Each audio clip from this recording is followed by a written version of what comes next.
작년 초 정도 가격이면 매수자들이 들어옵니다. 그러니까요. 매수자들이 시그널은 작년 초는 비정상적인 하락이었고요. 2022년 12월 분위기 우리 생각해 보면 3.5%가 문제가 아니라 금리가 이게 불확실성 이러다가 5% 가는 거 아니야라는 공포에 휩싸였기 때문에 가격이 많이 하락을 했습니다. 기본적으로 고점 대비 한 30% 정도 더 떨어진 지역들도 있는데 우리가 원칙은 요 정도 1차 하락 가격까지 떨어지면 들어가셔도 됩니다.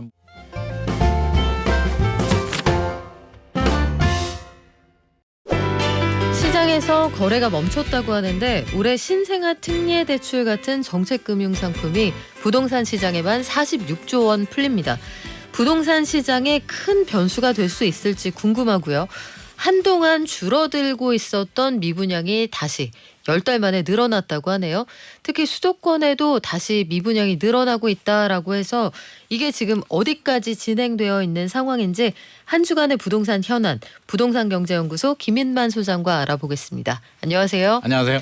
소장님, 저는 포제스 한강 일반 분양에 사람들이 그렇게 많이 들어올 줄 몰랐습니다. 저도 깜짝 놀랐습니다. 아니 거래가 실종됐다는 이 얼어붙은 시장에서 거기 그런 분양을 넣는 사람들은 특별히 뭐 다른 그룹이 있는 거예요? 그룹이라기보다는 있더라고요. 제가 어제 포제스 한강 또 현장 한번 다녀왔었는데 네. 아니 너무 예상 밖이어가지고 이게 3.3제곱미터당 1억 2천 정도에 그렇죠. 책정이 그리고 됐거든요. 한강변에 뭐 뷰가 좋고 여러 가지 설명을 하지만 네. 그런 조건에 다른 아파트하고 비교해도 가치 상승을 기대한다고 보기에도 그러니까요. 좀 전용 84가 43억입니다. 그러니까요. 7층 기준으로 43억이면 원베일리를 살 수가 있고요.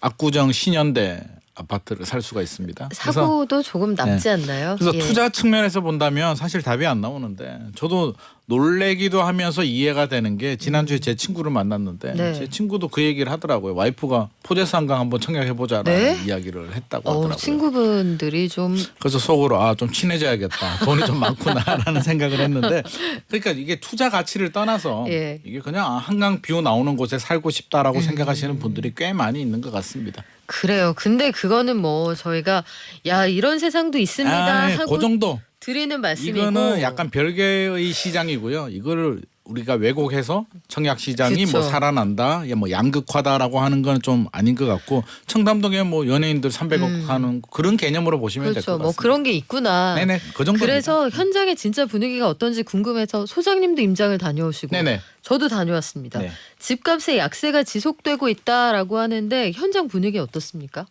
저는 잠실 다녀왔습니다. 항상 잠실 갑니다. 서초구 강남구는 사실 이게 약간 그들만의 리그여서 우리가 일반적으로 말하는 서울 수도권의 이제 매매 시장을 저는 반영하지 않는다고 봅니다. 그래서 아마 서초구나 강남구 좋은 지역은 아마 오히려 지역들도 있고요. 잠실 엘스 뭐 대표적인 단지니까 엘스 리센치 한번 보고 왔는데 부동산 사장님이 이야기를 들어보니 뭐 당연하죠. 매수 문의도 없고 거래도 안 되고 있는 직원도 줄이고 지금 굉장히 어려운 상황이다라고 하는데 가격 흐름을 보면 2021년에 27억 전용 84가 네. 27억까지 거래가 최고가. 됐었고요. 최고가가 27억입니다. 2013년에 한 9억 했었거든요.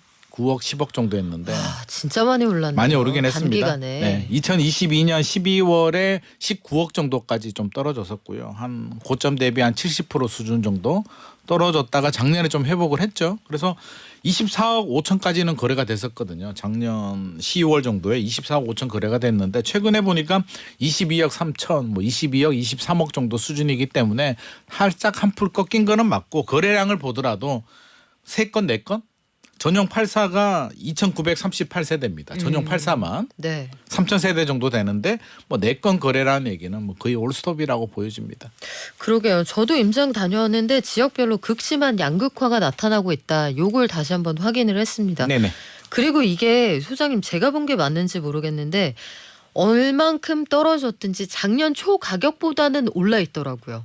작년 초 정도 가격까지는 안 떨어졌습니다. 거기까지는 타협을 하는 지역이 적어도 서울 작년 주요 초- 지역은 없더라고요. 그렇죠. 작년 초 정도 가격이면 매수자들이 들어옵니다. 그러니까요. 매수자들이 시그널은 작년 초는 비정상적인 하락이었고요. 2022년 12월 분위기 우리 생각해 보면 3.5%가 문제가 아니라 금리가 이게 불확실성 이러다가 5% 가는 거 아니야라는 공포에 휩싸였기 때문에 가격이 많이 하락을 했습니다. 기본적으로 고점 대비 한 30% 정도 더 떨어진 지역들도 있는데 우리가 원칙은 요 정도 1차 하락 가격까지 떨어지면은 들어가셔도 됩니다. 뭐 운이 나빠서 더 떨어질 수는 있겠으나 충분히 마진이 있고요. 시장에서는 이 정도가 아니더라도 작년 한 상반기 정도 가격이면 충분히 살 생각이 있는데 하반기에 반등한 가격은 부담스럽다는 거거든요. 그래서 지금 흐름 자체가 1월까지 떨어졌다면 그건 2차 하락이죠. 아직 그쵸. 2차 하락까지 올 정도는 여러 가지 우리 상황들이 있잖아요. 입주 물량도 부족하고 뭐 신생아 대출도 나오고 여러 가지가 있기 때문에 단기간에 1차 하락까지는 떨어지기는 어려울 것 같습니다. 그래요. 이게 들어가서 사는 집이니까 이거 주식이나 다른 투자 상품하고 똑같이 생각하시면 다릅니다. 네. 안 된다. 그래서 물렸다 이런 표현은 적절하지 않은 것 같아요. 아파트는 그게 맞지 않습니다. 그렇죠. 시간이 해결해 주는 거고요. 물론 투자 목적으로 들어가신 분들은 좀 답답할 수는 있는데 결국에는 시간이 해결해 주는 문제입니다. 너무 속 끓이지 않으셨으면 좋겠어요. 네네. 게시판에도 고민 상담들 많이 하시는데 소장님이나 저나 네. 그래도 우리는 등기를 몇 번 해봤잖아요. 네네. 생각해보면 시간이 해결해 주는 그럼요. 문제들도 시간이 해결해 줍니다. 제법 있습니다. 근데 미분양은 시간에 따라서 다시 늘어났다. 이 10달 만에 감소하던 미분양이 늘었다는 통계가 있어서 이건 좀 고민이 되는데요.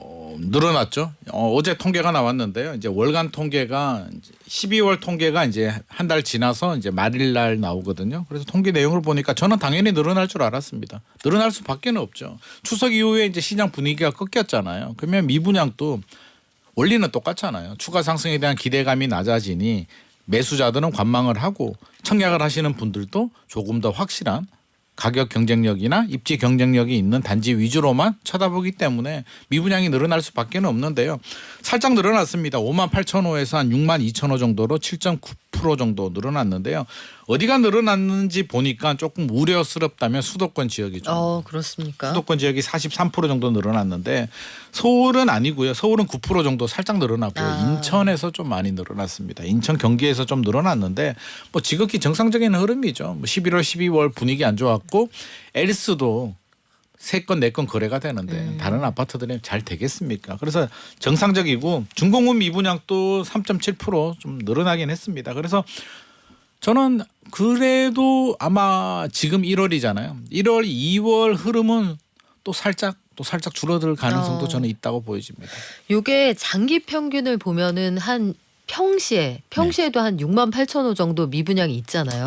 있죠. 늘 있는 분량이 그 정도니까 아직까지 정부에서도 엄청난 위기다 뭐 이렇게 볼 아주 고민하는 것 같지는 않은데 6만 호를 넘어섰다. 그래서 좀 들여다 보겠다는 것 같아요. 네. 이게 진짜 예전에 심각할 때 금융위기 때 이럴 때는 뭐 16만 호. 16만 이렇게 네네. 갔었잖아요. 네네.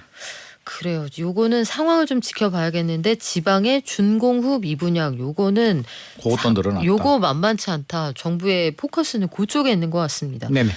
1월 통계는 준공후 미분양이 좀 달라질 수도 있다. 소장님 말씀하셨는데 요 달라질 수도 있다는 기대감 안에 네. 서울에서도 오피스텔 빌라 추가로 사면 주택수에 산입 안 하고 네네. 지방으로 가면 준공후 미분양 아파트 사면 주택으로 치지 않을게 요 대책이 나왔잖아요. 네네. 요게 효과를 좀 볼 거라고 생각하시는 거예요? 뭐 큰 효과는 아니더라도 일정 부분 영향이 없을 수는 없겠죠. 우리가 뭐 크게 기대를 하진 않지만 어떻게 영향이 없을 수가 있겠습니까? 주택수를 빼주고요. 지방의 준공업 미분양을 사면 원리가 좀 다른 게 뭐 수도권의 비아파트를 사게 되면 중과세 주택수에서 빠지는 거고요. 지방의 준공업 미분양을 사면 아예 그냥 주택수가 빠집니다. 내가 1주택이 있어도 비과세를 받을 수 있기 때문에 뭐 관심을 좀 가지는 분들이 충분히 있을 수는 있고요. 또 며칠 전에 신생아 특례 대출, 그렇죠. 네, 그런 영향들도 있어서 저는 올 1분기 정도에는 뭐 충분히 미분양이 다시 줄어들지 않을까 좀 기대를 합니다. 자, 신생아 특례 대출 이게 출시 첫날 1월 29일에 오전에는 접속이 안 될 정도였다. 하루 종일 서버가 제대로 작동을 안 했는데 네. 신생아 특례 대출이라면 아기가 있어야 되잖아요. 아기가 있어야죠. 그런데도 이렇게 관심들이 많네요. 아기 있는 사람이 많이 있는 것 같습니다. 그러니까요, 생각보다. 근데 이제 출산율이 줄어들긴 하는데 이게 워낙 좋은 제도다 보니까 그래도 매년 한 20만 명 정도 출산이 되잖아요. 그러면 20만 명이 잠재적인 고객이 되는 거고요. 2023년 출생아부터 인정이 됩니다. 2년 동안. 2년 동안이니까 지금 내가 노력을 해서 빨리 아기 출산해야지가 아니라 작년에 출산하신 분들도 대상이 되고 기다리고 있었습니다. 이분들이 이거 언제 출시되지라고 기다리고 있던 네. 대기 수요들이 한꺼번에 몰렸기 때문에 아마 좀 많이 인기를 끌었던 것 같은데 저는 아유 좀 제가 애기 놓을 때는 이런 게 없었는데 좀 그때는 출생률이 지금 출생률이 낮지 않았죠. 그래서 지금 네. 왜 제가 이런 생각이 드냐면 너무 좋더라고요. 조건이 어떻습니까? 기본적으로 부부 합산 1억 3천만 원 이하면은요. 순자산이 4억 6,900만 원 이하가 되면 주택 가격 9억 원 이하면 전용 면적 85제곱미터 이하죠. 최대 5억 원까지 대출을 해줍니다. 그리고 연소득이 8,500만 원 이하면 근데 신혼부부들이 대부분 8,500만 원 이하 아닐까 싶은데 1.6에서 2.7% 대출해 주거든요. 네. 이 정도면 진짜 한번 받아볼 만 하잖아요. 그래서 아마 많은 분들이 신청을 하지 않았나 싶고 8,500만 원 초과되더라도 2.7에서 3.3% 대출을 받을 수가 있으니까 일단 대기하신 분들이 아마 많은 관심을 가지고 있는 것 같습니다. 그러게요. 이게 보금자리론이 다시 시작이 됐잖아요. 네네. 특례 보금자리론은 이제 종료가 됐고 네. 여기에서 하단이 3.3 정도 되는데 신생아 특례 제출은 최상단이 3.4니까 그러니까. 굉장히 유리한 조건은 맞고 네. 이게 근데 직접 아이를 낳지 않아도 입양한 아이가 있거나 아직 태어나지 않았다 이런 아기들도 대상이 됩니까? 일단 입양은 됩니다. 그러니까 자녀가 있어야 돼요. 근데 지금 태아는 미포함이고요. 일단 출산을 해야 됩니다. 출산해야 되고 입양도 가능하기 때문에 또 입양을 계획하시는 분들이라면 2년 내에 또 입양하시는 것도 좋은 방법이 될 것 같습니다. 그렇군요. 아기가 많이 태어났으면 좋겠다 해서 내놓은 정책인데 실제로 이게 아기를 낳으려는 분들이 기간을 좀 당기거나 혹은 첫째만 낳아야지 했던 분들이 아기를 낳고 싶은데 여건이 안 돼요 했던 분들의 마음을 좀 돌리게 하는 효과가 있는 모양이에요. 이상태님이 이런 의견을 주시네요. 신생아 대출 소식을 들으니까 막둥이를 낳고 싶은 생각이 듭니다. 의견 주셨어요. 있어요. 아기들이 제 진짜 주변에도 있습니다. 많이 태어났으면 좋겠습니다. 네. 진짜 꼭 이게 뭐 금리 때문만이 아니라 꼭 그랬으면 할까 말까 좋겠어요. 고민하시는 분들이라면 네. 충분히 할까 쪽으로 좀 돌아서지 않을까 싶은 생각이 들고요. 아예 안 하겠다는 분들은 안 하겠는데 할까 말까 하시는 분들은 긍정적으로 검토하시는 분들이 많이 있는 것 같습니다. 유인숙님 신생아 특례 대출이 5년 동안 고정금리인데 5년 후에 금리는 어떻게 됩니까? 요거 답을 해드릴게요. 종료 후에는 연소득이 8,500만 원 이하면 0.55%포인트 가산이 됩니다. 그리고 초과한다 이보다 소득이 많다 하는 분들은 대출 시점 시중은행 월별 금리 중에서 작은 값을 더하게 된다. 요거 설명을 드릴게요. 그리고 소장님 이게요. 그냥 나는 집이 없어요 말고 저는 집이 있고 이미 다른 데서 주택담보대출 받았어요 이런 분들 낮은 금리로 갈아탈 수 있습니까? 갈아타기 됩니다.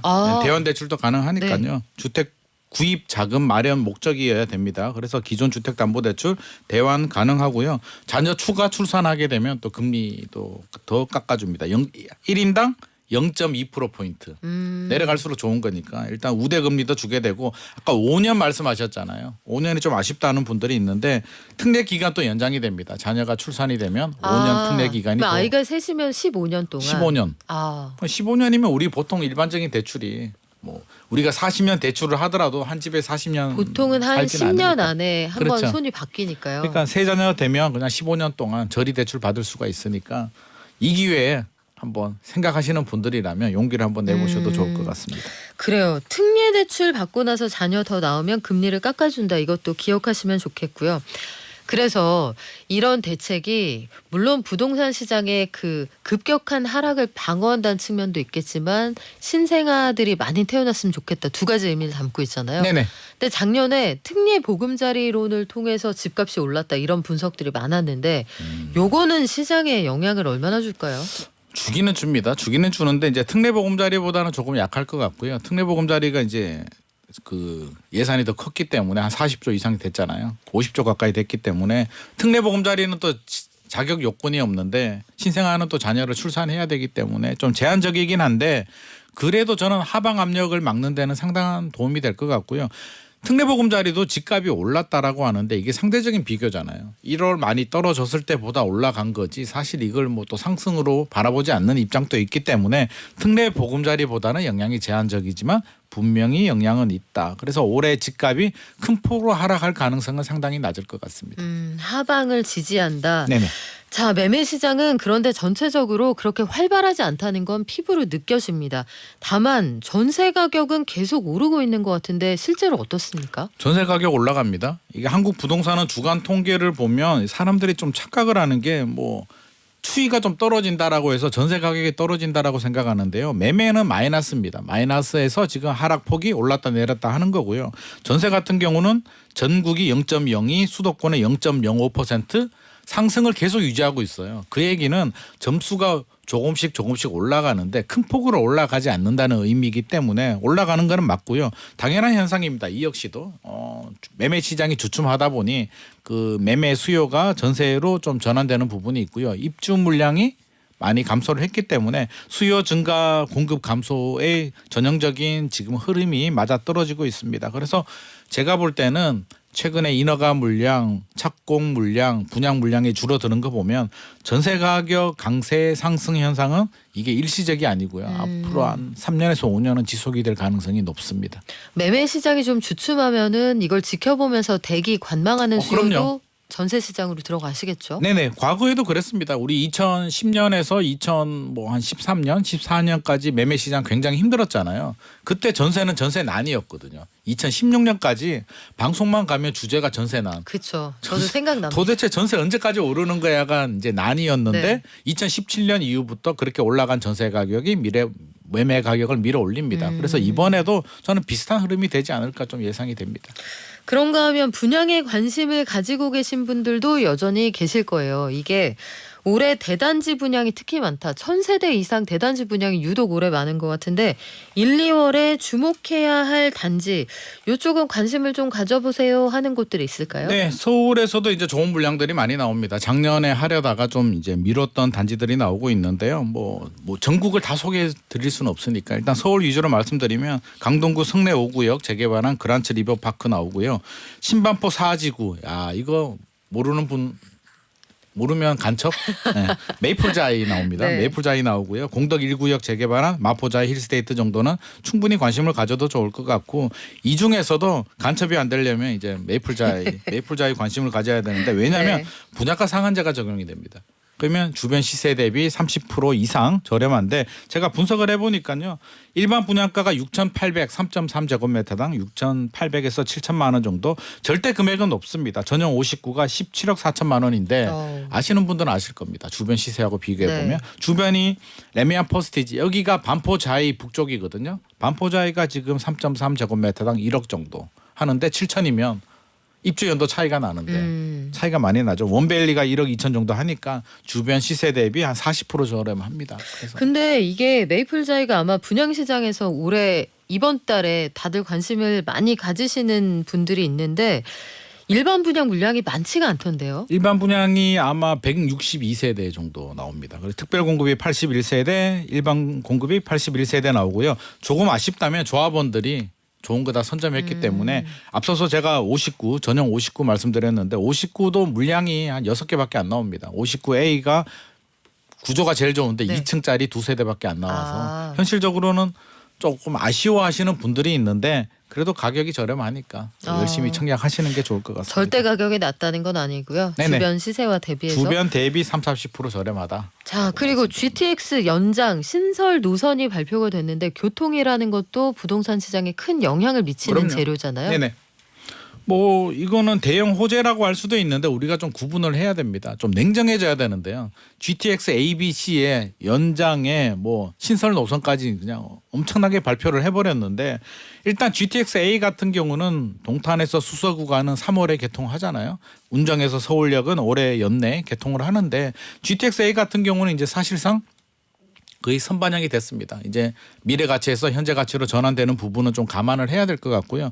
GTX BC 노선 또 2028년, 2030년 정도 네. 계획이기 때문에 물론 진행을 하고 있으니까 뭐 계획에서 1, 2년 늦어질 수는 있겠으나 생각을 해야 되고요. 많은 분들이 관심을 가지는 게 이제 춘천까지 연장이 된다. GTX B가 춘천까지 가거든요. 그리고 이제 이거 타고 강원도까지. 네, 이제 네. 닭갈비 먹으러 GTX 타고 닭갈비 먹고 이제 돌아오면 됩니다. 그래서 2035년이고요. GTX 신호선은 천안 아산까지 네. 호두 과자 먹으러 또 천안 가는데 주로 먹는 걸로. 이게 계획입니다. 우리가 계획을 정확히 알아야 되는 게 계획은 언제든지 변동성을 내포하고 있기 때문에 2035년이 될지 2040년이 될지는 또 진행 상황을 네. 봐야 되고요. 신설 노선들은 조금 더 냉정하게 조금 더 냉정하게 DF 노선이 있는데 F 노선은 아예 후순위를 밀렸습니다. 제가 볼 때는 2040년 이상 가야 될 것 같고요.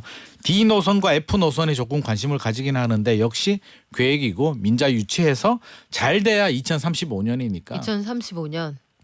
그래서 아직 시간 많이 남았으니까 흥분해가지고 지금 빨리 들어가야지 하면 노선이 변경될 수도 있습니다. 그렇죠. 예비 타당성하고. 네. 항상 이런 계획이 나오면 계획이 나왔을 때 좋아지지 않을까 할 때가 반짝 올라가는 때 아니에요? 그렇죠. 그래서 그쵸. 저는 기간이 굉장히 많이 남았기 때문에 착공 들어가는 거 보고 혹시라도 내 집 마련을 꿈꾸는 분들도 착공 들어가는 거 보고 이게 내 집 마련을 해도 충분히 늦지 않다라는 생각을 가지고 있습니다. 네, 이런 계획이 있다 정도 일단 그럼요, 알아두시면 될 것 같고요. 너무 흥분하지는 않으셔도 될 것 같다. 과거에는 이런 거 신설된다고 했을 때 집값이 보통 어떤 단계에서 많이 올라갑니까? 보통 지하철 같은 경우는요. 이제 발표될 때 오르고요. 착공될 때 오르고 완공될 때 오르는데 우리가 좀 빠르잖아요. 그래서 소문날 때 좀 오르고 발표될 때 오르고 착공될 때 오르는데 완공될 때는 선반영이 돼서 좀 안 오르는 경향이 있습니다. 그래서 저는 항상 좀 착공 들어갈 때 확실한 거 보고 우리가 100% 바닥에 들어갈 수는 없는 거잖아요. 그러니까 중간 정도에 확실한 걸 보고 들어가자는 입장입니다. 그래서 시간 아직 많이 남았고 GTX-A 같은 경우는 2008년 정도 김문수 경기도지사 시절에 발표가 돼서 지금 진행이 되는데 GTX-A는 왜 빨리가 됐냐면 수소에서 동탄 구간은요. 네. SRT 구간을 공용으로 사용합니다. 아, 그러니까 별도의 공사를 안 한 그렇군요. 거죠. 그래서 빨리 진행이 된 거고요. 일반적으로 진행되면 BC 노선은 2030년이잖아요. 그러면 몇 년 걸렸습니까? 22년 정도 걸렸으니까 나머지 신설 노선들도 기본 20년은 생각하셔야 될 것 같습니다. 자, 오늘 말씀은 여기까지 듣겠습니다. 지금까지 부동산경제연구소 김인란 소장이었습니다. 고맙습니다. 감사합니다.